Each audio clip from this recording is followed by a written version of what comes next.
At 11:59 tomorrow night, a tariff regime that has never once been used in American history is scheduled to take effect against one of the closest trading partners the United States has ever had.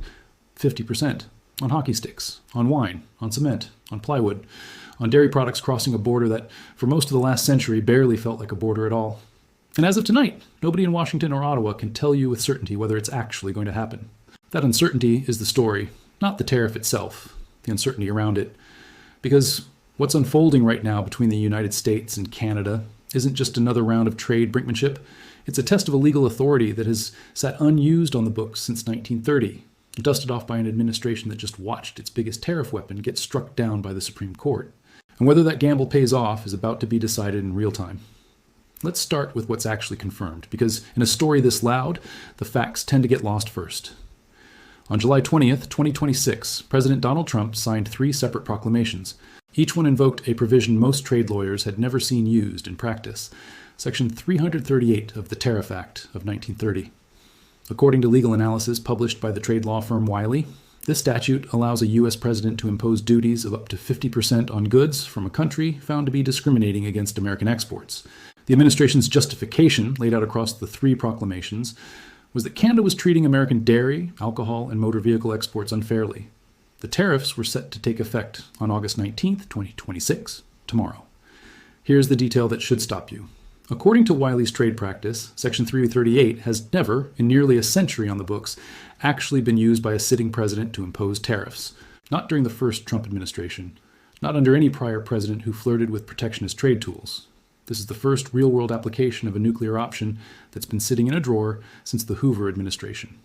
And because it's untested, Wiley notes the legal questions surrounding its use are likely to be tested in American courts, meaning this isn't just an economic story, it's about to become a legal one too. The scale of what's affected is not small. According to a press release from the Office of the U.S. Trade Representative, cited by Wiley's trade attorneys, the new 50% duties touch nearly $20 billion in annual Canadian imports into the United States. NBC News, reporting on the affected categories, listed hockey sticks, certain clothing, wine, some dairy products, and building materials like cement and plywood among the goods facing the new rate starting tomorrow. These aren't abstract line items on a spreadsheet in Washington. They're products moving across the Ontario and Quebec borders every single day, feeding supply chains that run from Canadian mills straight into American hardware stores and construction sites. To understand why this moment matters, you have to rewind the tape a little further than July.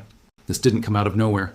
Trump's trade war with Canada has been building in stages since early 2025.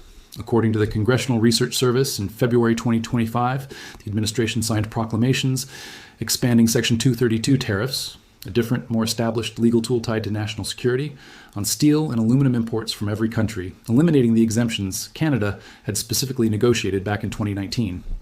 Those tariffs took effect in March 2025 at 25%. Canada's government responded immediately. Public records from Global Affairs Canada show Ottawa imposed reciprocal tariffs covering nearly $30 billion in American goods within a day of the U.S. measures landing. 25% on steel products worth $12, $6 billion on aluminum worth another $3 billion, and on additional American goods worth $14, $2 billion. This was not a government sitting on its hands. Ottawa hit back before the ink on Washington's proclamation had even dried. Then, in June 2025, the administration doubled those steel and aluminum tariffs to 50%, according to the Congressional Research Service's tracking of the policy. In April 2025, 25% tariffs landed on vehicle imports and auto parts, this time with a partial carve-out for goods that complied with the U.S.-Mexico-Canada trade agreement, known as USMCA. Then, in August 2025, 50% tariffs hit copper products. And Canada, notably, is one of the largest sources of copper imports into the United States, according to the same Congressional Research Service reporting. By the time you reach 2026, you're looking at a trade relationship that has been hit, retaliated against, and hit again in overlapping waves for well over a year. And that's before you even get to the part of the story that actually explains why Trump reached for Section 338 in the first place. CNN reported that this ruling reduced the weighted average tariff rate across all U.S. imports significantly, based on tracking published by the Tax Foundation, which estimated the ruling cut the applied tariff rate on all imports from roughly 9% down to 2% for 2026. That court decision is the hinge this entire story turns on. Trump's broadest tariff weapon got taken away by the nation's highest court. And rather than walking away from tariffs as a negotiating tool, the administration went looking for a narrower, more targeted authority that could survive legal scrutiny. and landed on Section 338, a statute so old and so rarely touched that almost nobody expected it to be the next move. CNN's own reporting framed this directly. The 50% tariff on Canada is being read across Washington and by foreign governments as a signal to every other American trading partner. If Section 338 survives a court challenge, it becomes a template. If it doesn't, the administration is right back where it started, searching for another tool. That's the bluff the video's headline is pointing to. And here's where honesty matters most. Nobody has definitively called it yet. Not the courts, not Congress, not Ottawa. But the vulnerability is real. It's documented by multiple trade law firms tracking the case, and it's sitting at the center of everything happening in Washington and Ottawa this week. So let's get to where things stand right now, because it's moving fast.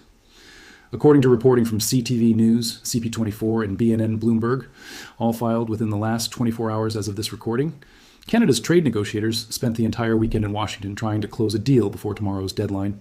Dominic LeBlanc, Canada's minister responsible for Canada-U.S. trade, and Janice Charette, Canada's chief trade negotiator, met repeatedly with U.S. Trade Representative Jameson Greer.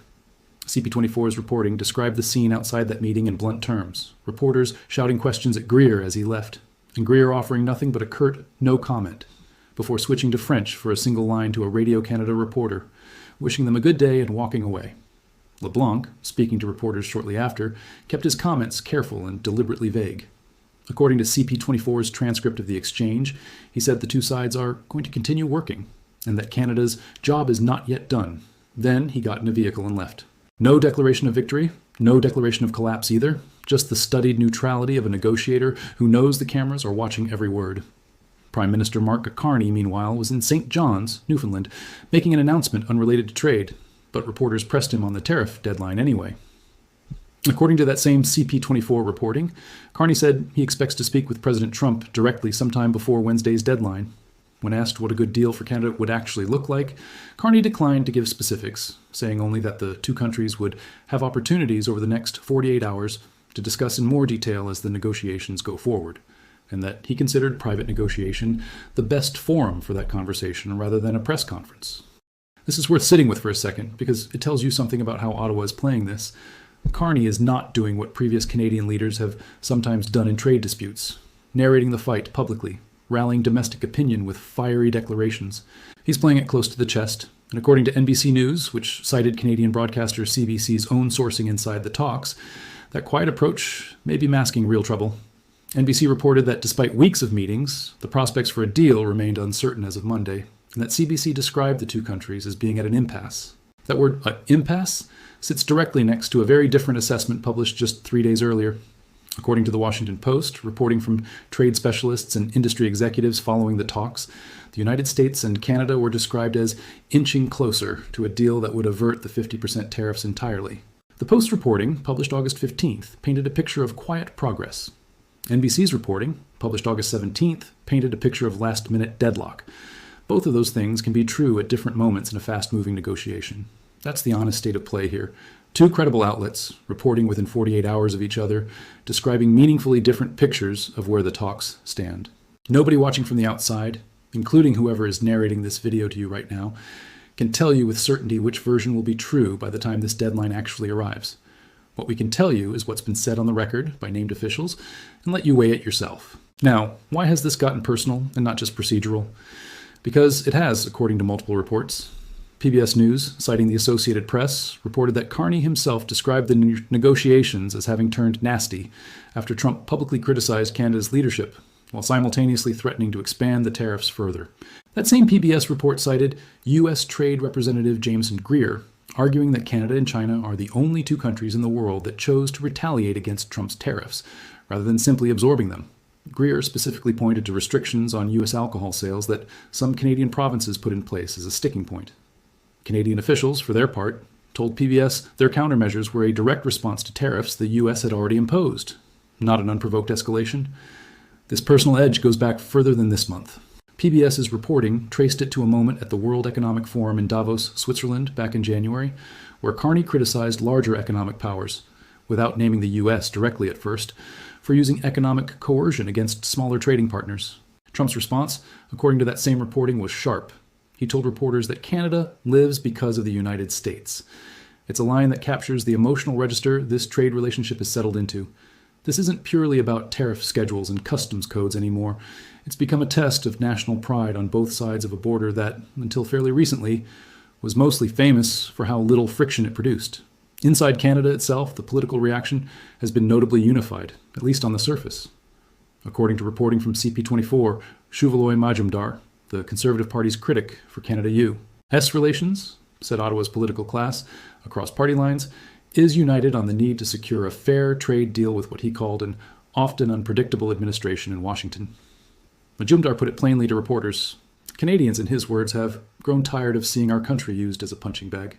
That's a conservative opposition figure essentially backing a liberal prime minister's negotiating posture in public, a level of cross-party alignment that Canadian trade watchers don't see often, and it signals just how seriously Ottawa is treating this particular deadline compared to earlier rounds of tariff threats. It's worth pausing on the White House's own framing of all this, because the administration isn't hiding its reasoning.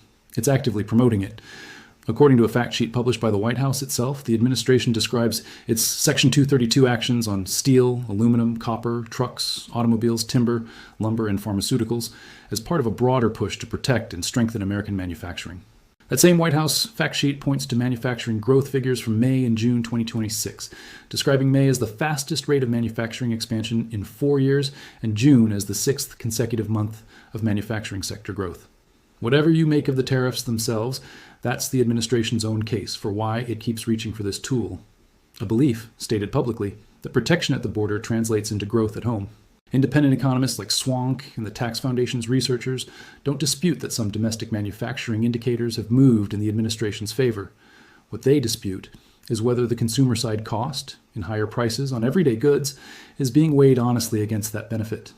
To really understand how deep the steel and aluminum piece of this goes, it helps to walk through exactly how it escalated, because the pattern repeats itself almost exactly with what's happening on dairy, alcohol, and autos right now.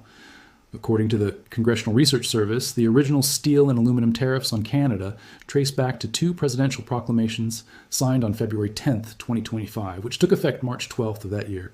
Import and export analysis from PwC Canada shows the rate at that point was 25%, applied to all countries, with all prior country-specific exemptions eliminated, including the exemption Canada had specifically negotiated in a 2019 bilateral joint statement with the first Trump administration. That detail matters, because it means Canada wasn't just facing a new tariff in 2025. It was watching a previously negotiated protection get torn up entirely. Canada's response at that stage, according to public records published by Global Affairs Canada, was immediate and specific. Reciprocal 25% tariffs on 12. $6 billion of American steel products, $3 billion of aluminum, and an additional $2 billion in other American goods, landing within roughly a day of the U.S. measures taking effect. Then, according to PwC Canada's ongoing trade tracking, the U.S. doubled its own steel and aluminum rate to 50% on June 4, 2025, applying to every country except the United Kingdom, which had negotiated a separate economic agreement carrying a 25% rate instead. In August 2025, the Commerce Department's Bureau of Industry and Security expanded the list of steel and aluminum derivative products subject to those 50% duties by more than 400 additional tariff codes, according to PwC Canada's analysis, meaning the tariff net kept widening even without a single new headline-grabbing announcement, just through incremental regulatory expansion. Then came April 2026, and this is where the mechanics of these tariffs shifted in a way that made them bite harder.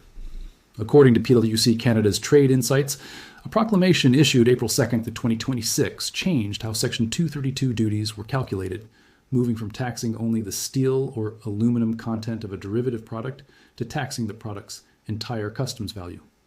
That's a meaningful shift.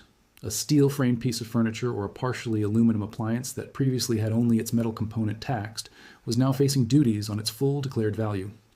PwC Canada also noted that same proclamation introduced a tiered rate structure ranging from 10 to 50%, depending on product classification and country of origin, adding a layer of complexity that trade compliance teams on both sides of the border have been scrambling to keep up with ever since. Auto tariffs followed a parallel track. According to Congressional Research Service reporting, 25% tariffs on vehicle imports took effect in April 2025, with a partial exemption for the U.S.-made content within vehicles that otherwise complied with USMCA rules of origin. A companion 25% tariff on auto parts followed in May 2025, again carrying a USMCA compliance exemption. The Congressional Research Service's tracking also notes that the United States has since negotiated different auto tariff arrangements with other partners. The United Kingdom settled at a 10% total rate, while the European Union, Japan, and South Korea each landed around 15%. Canada, notably, has not landed in that lower tier. Whatever arrangement eventually emerges from this week's talks in Washington, Canada would be negotiating from a starting position considerably rougher than the deals America's other major auto trading partners have already locked in. Copper tells a similar story, and it's relevant here because Canada is one of the largest sources of U.S. copper imports according to Congressional Research Service data. 50% tariffs on certain copper products took effect in August 2025. Combined with the steel, aluminum, and auto measures, by the time Section 338 entered the picture in July 2026, Canadian exporters across several of the country's largest industrial sectors were already operating under some layer of U.S. tariff exposure. The dairy, alcohol, and motor vehicle sectors targeted by the new Section 338 proclamations weren't previously covered by these Section 232 measures, which is part of why the administration reached for a different legal tool to go after them specifically. The dairy dispute itself has its own backstory worth knowing because it's been a recurring flashpoint in Canada-U.S. trade talks for years, long before this current round of escalation. Canada operates what's known as a supply management system for dairy, eggs, and poultry, a system of production quotas and tariff rate quotas designed to stabilize prices for Canadian farmers, which has long drawn criticism from American dairy exporters who argue it functionally caps how much of the U.S. market they can access even when they're technically permitted to sell into Canada. The administration's July 20th proclamation specifically cited this kind of structural imbalance as part of its discrimination finding against Canada in the dairy sector. A grievance that predates this specific tariff fight by years, but one the administration is now using Section 338 rather than Section 232 to try to address directly. The alcohol piece connects back to something USTR's Jameson Greer raised directly, according to the PBS News reporting cited earlier. Restrictions some Canadian provinces placed on U.S. alcohol sales. Provincial liquor boards in Canada control most retail alcohol distribution, and several provinces moved to restrict or delist American alcohol products on their shelves as part of Canada's broader retaliatory posture earlier in this trade fight. A countermeasure that, unlike a federal tariff, operates at the provincial level and varies depending on where in Canada you're shopping. Greer's comments suggest that provincial-level restriction is one of the specific grievances the administration is pointing to in building its Section 338 discrimination case, alongside the dairy quota system and the auto sector dynamics. Let's talk about the economic stakes, because this is where the collapsing strategy argument gets its real teeth, not from political rhetoric, but from what economists are actually saying about where this leaves the American consumer. KPMG's chief economist, Diane Swank, was quoted by NBC News making an observation that cuts against the idea that these tariffs are cost-free leverage. Her assessment, tariffs were once treated by markets and policymakers as a one-off shock, something the economy absorbs and moves past. Instead, she said, they're now hitting sequentially, wave after wave, compounding on top of each other rather than landing as a single adjustment. NBC's reporting connected that directly to inflation concerns heading into next year, layered on top of already elevated energy costs that American consumers are feeling at the pump and in their utility bills. There's a broader number that puts this in perspective. According to tracking published by the Tax Foundation, a nonpartisan tax policy research organization, the full sweep of 2025 and 2026 Trump-era tariffs, including the Section 232 measures on steel, aluminum, and copper, Section 301 tariffs, and now this Section 338 tariff specifically targeting Canada, amount to an estimated additional tax burden of roughly $900 per American household in 2026. The Tax Foundation's analysis also estimated that when the temporary Section 122 tariff expires and the newer measures take full effect, the weighted average applied tariff rate across all U.S. imports would rise to somewhere around 8%, still below the historic highs seen briefly in 2025, which the Tax Foundation described as the highest average effective tariff rate since 1947, but still a meaningfully heavier trade tax burden than what existed before this entire cycle began. That same analysis projected the accumulated tariff regime, Canada included, could shave around 4% off long-run U.S. GDP. None of that is a projection about Canada collapsing. It's a projection about a strategy that has real costs for the country imposing it. Costs that fall in significant part on American businesses and households, not just on the foreign government being targeted. And that's precisely the tension driving the Bluff framing, a tariff tool being used for leverage against Ottawa that, according to independent economists, is also quietly taxing Washington's own citizens in the process. There's also an investment research note worth including here, because it captures how financial analysts have been reading Trump's intentions, rather than just his actions. According to a note from Evercore analysts, reported by NBC News, the firm assessed that regardless of whether these specific 50% tariffs on Canada actually go into effect or get walked back at the last minute, the president is signaling something bigger, that he believes he has found new tariff authority that gives him leverage in negotiations and that he intends to keep using it.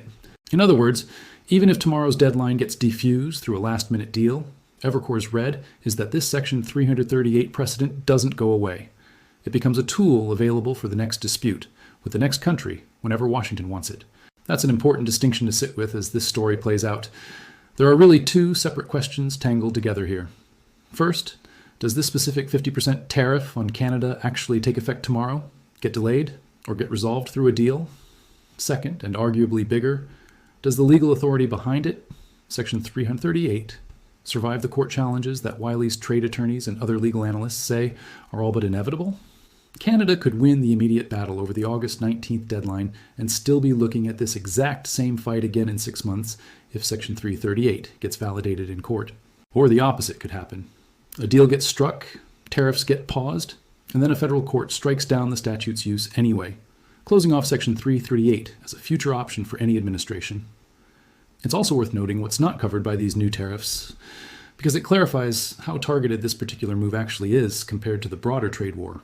According to Wiley's legal analysis, the new Section 338 duties do not apply to Canadian goods already covered under the existing Section 232 tariffs, meaning steel, aluminum, and copper products already facing their own 50% rate aren't being double taxed under this new measure. This is a separate additional strike aimed specifically at the dairy, alcohol, and motor vehicle sectors, where the administration alleges discriminatory treatment of American exporters, not a blanket expansion across every category of Canadian trade. Fasken's trade law analysis adds one more layer of context that's easy to miss in the daily headlines. This latest escalation followed the collapse of what was supposed to be a comprehensive trade agreement. On July 1st, 2026, the United States and Canada conducted a joint review of the broader USMCA relationship, a scheduled checkpoint built into the original agreement, and according to Fasken, the two sides failed to reach any comprehensive resolution at that review. The Section 338 tariffs, announced 19 days later on July the 20th, are being read by Fasken's trade attorneys as a direct consequence of that failed review, not an isolated new grievance. Fasken's assessment is blunt. Canada-U.S. trade relations have entered, in their words, a particularly unpredictable period, and they expect tariffs to remain a central feature of Q for review. S trade policy regardless of how courts eventually rule on their legality. It's also worth stepping back to look at how this fits into the wider pattern of Trump's second-term trade policy, because Canada is not the only relationship that's been reshaped by this approach.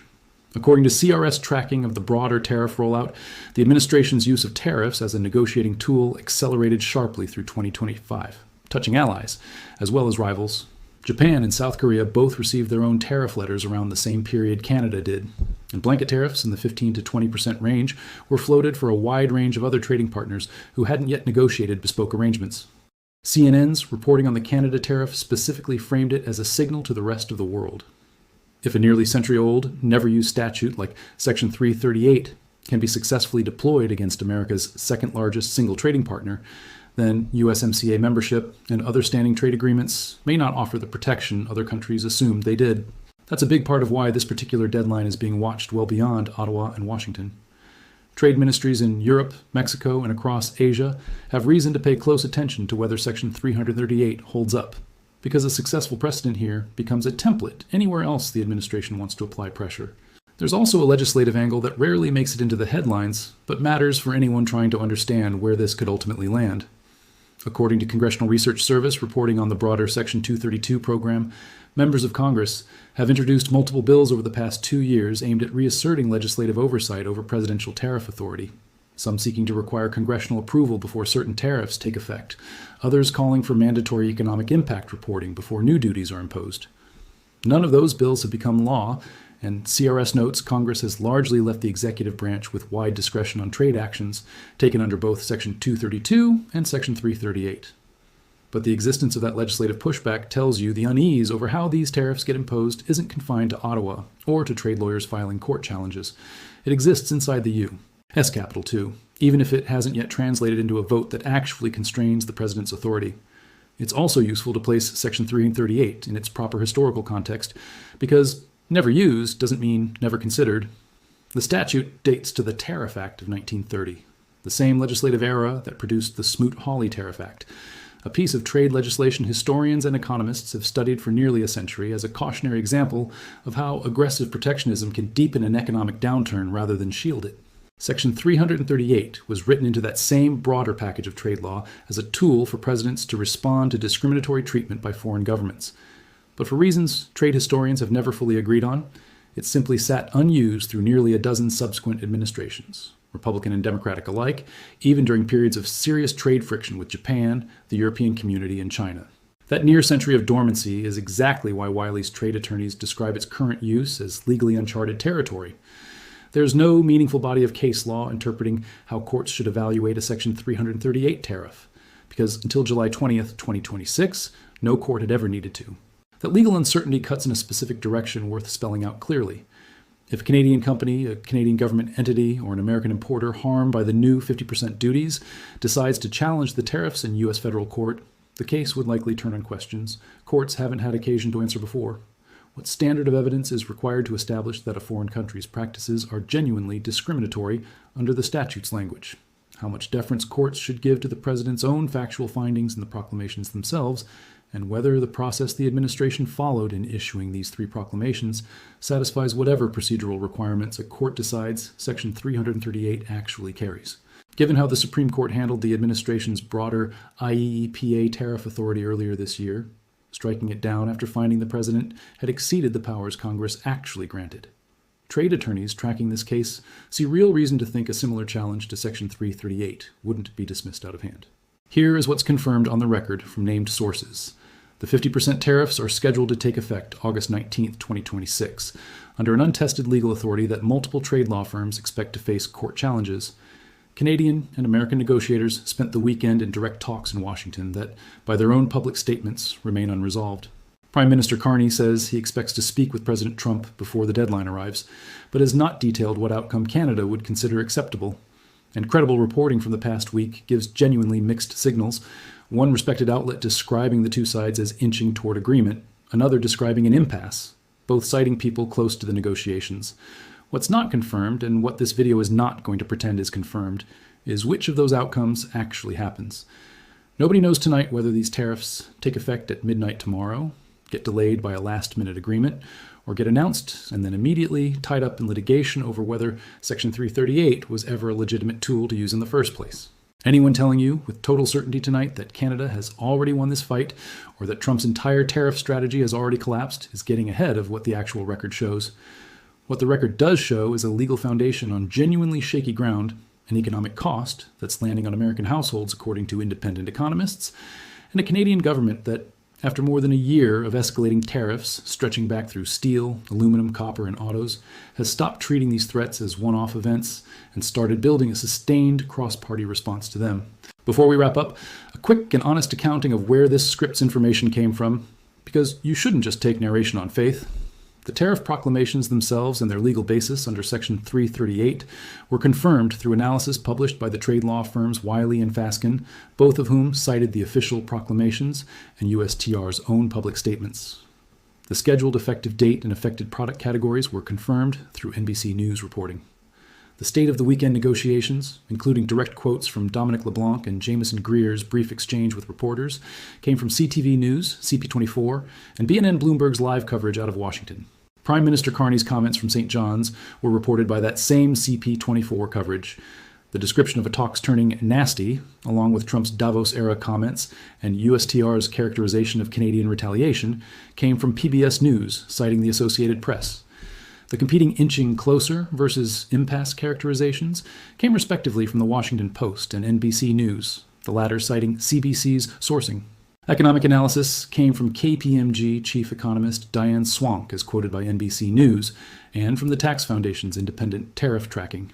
The Evercore analyst note was reported by NBC News. Background on the broader tariff timeline going back to early 2025 was drawn from the Congressional Research Service and PwC Canada's trade practice updates, along with Public Global Affairs Canada records on Canada's own retaliatory measures. Where sources disagreed, specifically on whether talks are close to a deal or stuck at an impasse, that disagreement has been presented directly rather than resolved in favor of the more dramatic version. So here's the honest question to leave you with, because this one doesn't have a clean answer yet. Do you think Section 338 survives a court challenge if it comes to that? Or does this whole strategy fall apart the same way Trump's broader tariff authority did earlier this year? And separately, does Canada come out of this weekend with a deal that actually protects its dairy, alcohol, and auto sectors? Or is Ottawa just buying time before the next round of this fight? Drop your read on it in the comments, because there are genuinely smart arguments on more than one side of this. And this is exactly the kind of story where hearing how other people are reading the same set of facts is worth more than another hot take. If you want the follow-up, the moment tomorrow's deadline actually resolves one way or the other, subscribe so it lands in your feed the second it breaks. Because this is very likely a story that gets a real update within 24 hours of this video going up.